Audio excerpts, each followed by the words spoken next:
उत्तराखंड और हिमाचल के पहाड़ जो कभी शांत थे, मजबूत थे, विशाल थे, वो अब टूट रहे, बिखर रहे।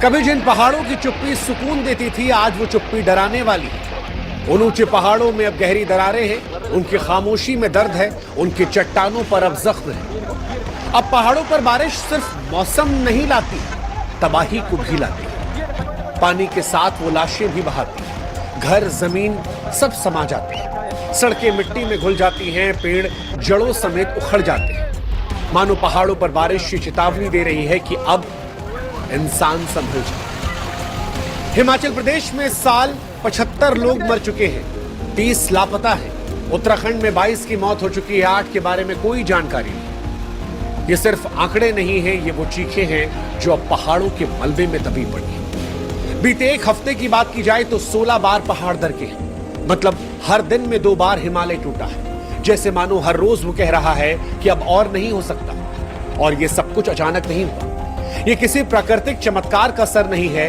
ये इंसान की लालच का नतीजा है। उस लालच का नतीजा है जिसमें हमने पहाड़ों को काटा, सड़कों के लिए, सुरंगों के लिए, होटलों के लिए, रिजॉर्ट्स के लिए, पैसे के लिए। हमने जंगल को उजाड़ा, नदियों पर बांध बांधा, और अब वही नदियां रास्ता नहीं, तबाही खोज रही, वो तबाही ला रही, मलबा, कीचड़ और मौत के साथ। इन पहाड़ों को लेकर सरकारें मीटिंग करती हैं, वो फोटो खिंचवाती हैं, ट्विटर पर संवेदनाएं आती हैं, लेकिन जमीनी हकीकत यह है कि इंसानों ने पहाड़ों को वीकेंड डेस्टिनेशन बना दिया है। Selfie point, bike ride, honeymoon spot, बर्फबारी देखने की जगह। लेकिन इन सब के बीच हम ये भूल गए कि ये भी एक जीवित दुनिया है, एक संवेदनशील, नाजुक और थक चुकी जमीन।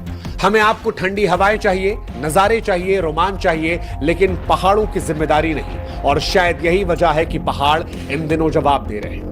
वो टूटी सड़कों से बोल रहे हैं, गिरती चट्टानों से चेतावनी दे रहे हैं, दरकती जमीन से हमें हर रोज झकझोर रहे हैं। और वो बता रहे हैं कि वो जिंदा हैं, वो खामोश नहीं हैं, वो चीख रहे हैं। और उनकी चीख कभी भूस्खलन के जरिए, कभी टूटते मकानों, गिरते पेड़ों के जरिए हमें सुनाई पड़नी चाहिए, इससे पहले कि बड़ी देर हो जाए।